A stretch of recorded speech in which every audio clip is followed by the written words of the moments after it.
हरे कृष्णा, राधे राधे। आप सभी को भाद्रपद मास की संकष्टी चतुर्थी की बहुत बहुत शुभकामनाएं। भाद्रपद मास की संकष्टी चतुर्थी को बहुला चौथ के नाम से जाना जाता है और इस दिन गाय और बछड़े की विशेष रूप से पूजा की जाती है। आइए सुनते हैं बहुला चौथ की व्रत कथा। बहुला चौथ की व्रत कथा के अनुसार द्वापर युग में जब भगवान विष्णु ने श्री कृष्ण का अवतार लिया, तब उनकी लीला में शामिल होने के लिए देवी देवताओं ने गोप और गोपियों का रूप धारण किया। कामधेनु गाय के मन में भी भगवान कृष्ण की सेवा करने का विचार आया और उन्होंने अपने शरीर के एक अंश से बहुला नामक गाय का वेश बनाया और बहुला नाम की गाय बनकर नंद बाबा की गौशाला में आ गई। बहुला गाय का एक बछड़ा भी था। जब बहुला गाय चरने के लिए जाती, तब वह बछड़ा अपनी माँ को बहुत याद करता। भगवान श्री कृष्ण का बहुला गाय से और बहुला गाय का भगवान श्री कृष्ण से बड़ा प्रेम था। वे हमेशा साथ साथ समय बिताया करते थे। एक दिन भगवान कृष्ण के मन में बहुला गाय की परीक्षा लेने का विचार आया। जब बहुला गाय वन में चर रही थी, तब चरते चरते बहुत आगे निकल गई और एक शेर के पास पहुंच गई। मौत बनकर सामने खड़े शेर को देखकर बहुला गाय बहुत भयभीत हो गई, लेकिन हिम्मत करके बोली, हे वनराज, मेरा बछड़ा बहुत भूखा है। बछड़े को दूध पिलाकर मैं आपका आहार बनने के लिए वापस आ जाऊंगी। बहुला गाय की बात सुनकर शेर जोर जोर से हंसने लगा और कहने लगा कि सामने आए हुए आहार को मैं कैसे जाने दूं? अगर तुम वापस नहीं आई तो मैं तो भूखा रह जाऊंगा। तब बहुला ने सत्य और धर्म की शपथ लेकर कहा कि मैं जरूर वापस आऊंगी। जब बहुला ने शपथ ली, तब उससे प्रभावित होकर शेर बने श्री कृष्ण ने बहुला गाय को जाने दिया। बहुला गाय गौशाला में वापस जाती है और बछड़े को दूध पिलाकर वापस शेर के पास आ जाती है। तब शेर उसे देखकर हैरान हो गया और बहुला गाय की सत्यनिष्ठा को देखकर भगवान श्री कृष्ण बहुत प्रसन्न हुए और अपने वास्तविक रूप में उन्होंने गाय माता को अपने दर्शन दिए और कहा, बहुला, आप परीक्षा में सफल हुई हैं। अब से भाद्रपद मास की चतुर्थी के दिन गौ माता के रूप में आपकी पूजा की जाएगी।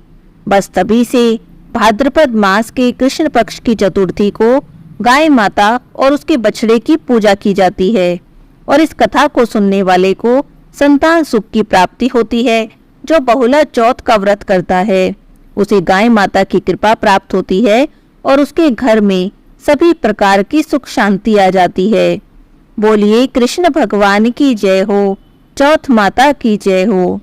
आइए अब सुनते हैं चौथ माता की कहानी। बोलिए चौथ माता की जय हो। किसी गांव में एक बुढ़िया माई अपने बेटे के साथ रहती थी। बुढ़िया माई अपने बेटे के लिए 12 महीनों 12 चौथ का व्रत करती थी। बुढ़िया माई का बेटा जंगल में से लकड़ी काट कर लाता और उसे बेचता। इसी से दोनों माँ बेटा अपना गुजारा करते थे। जब बुढ़िया माई का बेटा लकड़ी काट कर लाता, तो बुढ़िया माई उसमें से 2 लकड़ी अलग रख लेती। चौथ का व्रत आता, तब उन लकड़ियों को बेचकर बाजार से सामान लाती और चूरमा के लड्डू बनाकर चौथ माता का व्रत करती। बुढ़िया माई 4 लड्डू बनाती, एक गणेश जी को चढ़ाती, एक चौथ माता को चढ़ाती, एक अपने बेटे को देती और एक चंद्रदेव की पूजा करने के बाद खुद खा लेती। इस तरह से माँ बेटा के दिन अच्छे कट रहे थे। एक रोज की बात है, चौथ का व्रत था। बेटा पड़ोसन के यहाँ चला गया।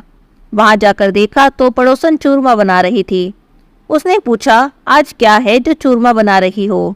तब पड़ोसन कहने लगी, आज मेरा चौथ का व्रत है। मैं तो आज ही बना रही हूँ, तुम्हारी माँ तो हर महीने बनाती है चौथ का व्रत। क्या तुम्हें चूरमा खाने को नहीं देती? तब वह लड़का कहने लगा, देती है। फिर भी पड़ोसन ने लड़के के कान भर दिए। बोली, जो लकड़ियाँ तुम रोजाना काट कर लाते हो, तुम्हारी माँ उसमें से छिपा कर रख लेती है और उन्हीं को बेचकर चौथ का व्रत करती है और चूरमा बनाती है। तब वह लड़का जिसके पड़ोसन ने कान भर दिए थे, गुस्से में भरकर माँ के पास गया। माँ से कहने लगा, मैं इतनी मेहनत करके लकड़ियाँ काट कर लाता हूँ और तुम उसमें से छुपा कर रख लेती हो। या तो तुम मुझे छोड़ दो, नहीं तो ये चौथ का व्रत करना छोड़ दो।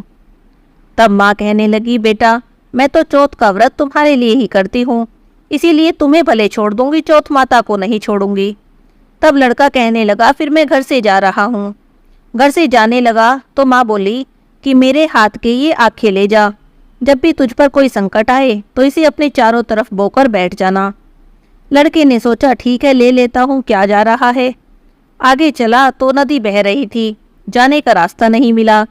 तब वह लड़का अपनी माँ के दिए हुए आंखें अपने चारों ओर बोकर बैठ गया और प्रार्थना करने लगा, हे चौथ माता, ये नदी सूख जाए और मेरा रास्ता मिल जाए। यदि तुम सच्ची हो तो मुझे रास्ता दे दो।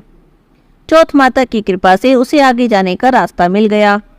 आगे चला तो एक घना जंगल मिला, उसमें खो गया। रात हो गई, अंधेरा हो गया। जंगली जानवर बोलने लगे। उसे डर लगा तो अपने माँ के दिए हुए आंखें अपने चारों ओर बोकर बैठ गया।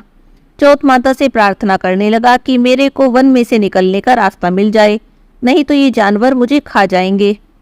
इतना कहते ही चौथ माता की कृपा हुई और उसे वन में से जाने का रास्ता मिल गया। आगे चला और एक नगरी में गया। वहाँ का राजा हर महीने एक आदमी की बलि देता था। एक बुढ़िया माई के घर गया तो देखा बुढ़िया माई रोती जा रही है और रोटी बनाती जा रही है। तब वह कहने लगा, तुम रो क्यों रही हो? तब बुढ़िया माई ने बताया कि मेरे एक ही लड़का है और इस महीने उसकी बलि चढ़ने वाली है, यह रोटी उसी के लिए बना रही हूँ। तब लड़का कहने लगा, तुम ये रोटी मुझे खिला दो, तुम्हारे बेटे के बदले मैं चला जाऊं। बुढ़िया माई ने उसे पेट भरकर रोटी खिला दी। रात हुई तो सोने लगा। उसने सोते समय कहा कि राजा का बुलावा आए तो मुझे उठा देना।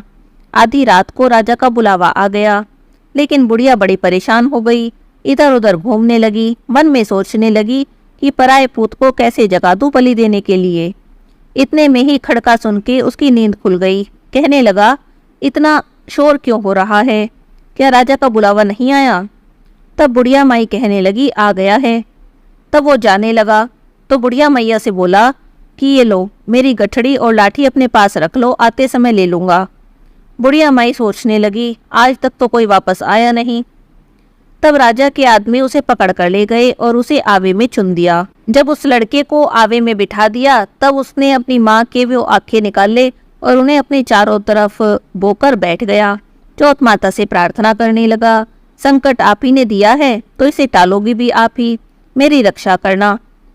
इस तरह से करके बैठ गया। 2-3 दिन में आवा पककर तैयार हो गया।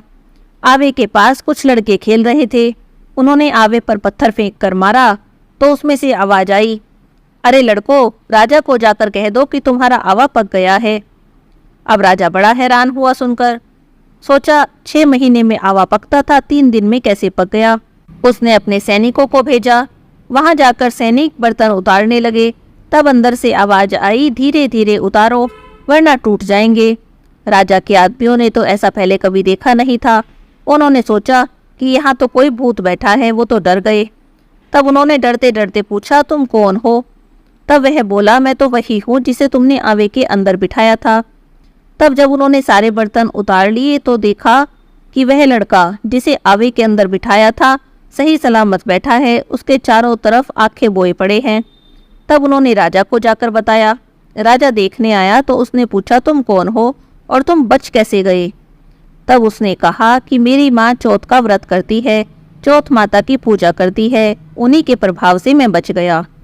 ऐसा सुनकर राजा ने कहा कि एक घोड़े पर तुम बैठो, एक पर मैं बैठूंगा, तुम्हें हथकड़ी से बांध दिया जाएगा। अगर तुम्हारी हथकड़ी खुलकर मेरे बंध गई तो मैं मान जाऊंगा कि चौथ माता सच्ची है। दोनों घोड़े पर चढ़ गए।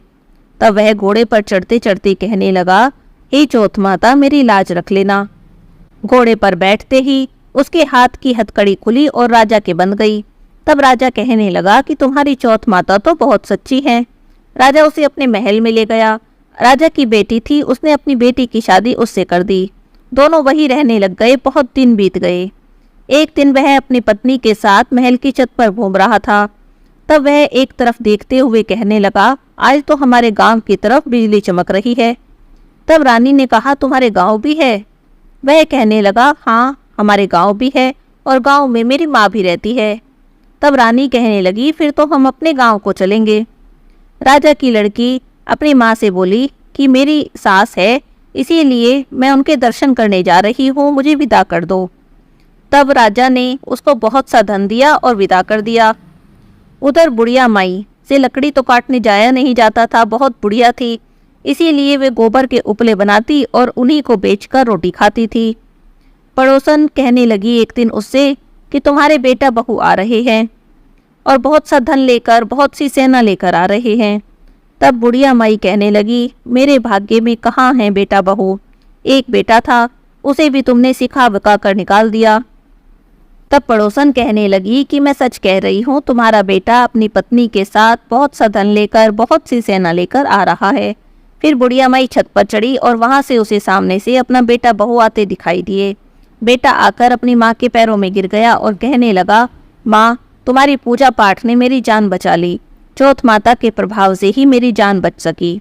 तब पूरे गांव में ढिंडोरा पिटवा दिया कि सभी को चौथ माता का व्रत जरूर करना चाहिए। अगर पूरे साल की चौथ का व्रत ना कर सके तो 4 चौथ का व्रत करें, 4 का भी ना कर सके तो 2 चौथ का व्रत तो जरूर करें। हे चौथ माता, जैसे आपने बुढ़िया माई के बेटे की सुनी, जैसे उसके संकट काटे, ऐसे ही सबके संकट काटना और सबकी रक्षा करना। बोलिए चौथ माता की जय हो।